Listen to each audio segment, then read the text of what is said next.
Les opérations de déguerpissement sauvage ont endeuillé des milliers de familles. La suppression de plus de 100 000 emplois dans l'administration publique, conséquent de la liquidation ordonnée en Conseil des mines des sociétés et offices d'État, Sonapra, ONS, Bénin Télécom SA, Libercom, ONASA, ADMA, Kaya, Carder, sans oublier les millions de jeunes qui ont perdu leur emploi suite à la fermeture forcée ou délibérée des entreprises privées, STTB, Cotem, Parakou et bien d'autres.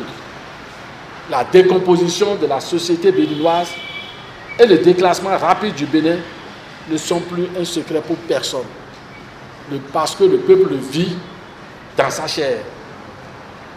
Avec un budget antisocial, la suppression des milliers d'emplois dans l'administration publique et même dans le secteur privé, ainsi que la pression fiscale sur les ménages, avec la forte croissance des dépenses en capital, le bilan est particulièrement sombre.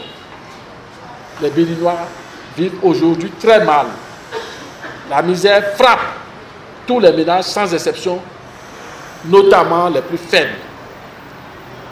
Les mesures et réformes arbitraires à la santé, au développement rural, dans l'enseignement supérieur, au ministère des Finances, etc., élaborées par des cercles de parents et d'amis ou des cabinets à ordre et que l'on veut imposer nécessairement de façon autocratique, accroissent les tensions au sein de l'administration et du peuple.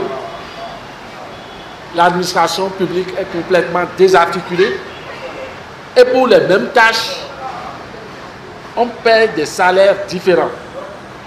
Il y a ce qu'on appelle les collaborateurs extérieurs qui sont payés hors grille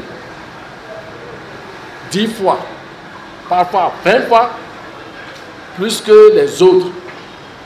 Alors même que la loi sur les collaborateurs extérieurs a été rendue non conforme par la Constitution, le président de la République continue de l'appliquer, niant ainsi dans les faits l'institution qu'est la Cour constitutionnelle. Sur le plan politique, Patrice Talon s'est lancé aux trousses des partis politiques qui refusent de lui faire allégeance. Il essaie d'en désorganiser, voire de détruire, tels la RB, la FCBE, le PRD.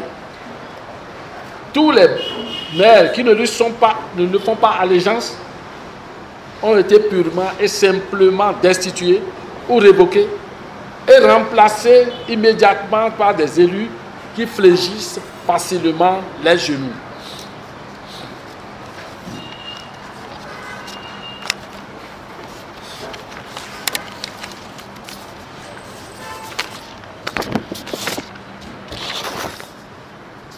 Après l'échec de la constitutionnalisation de sa gouvernance par le rejet vif et public du projet de révision de la Constitution, la rage au niveau politique s'est accrue.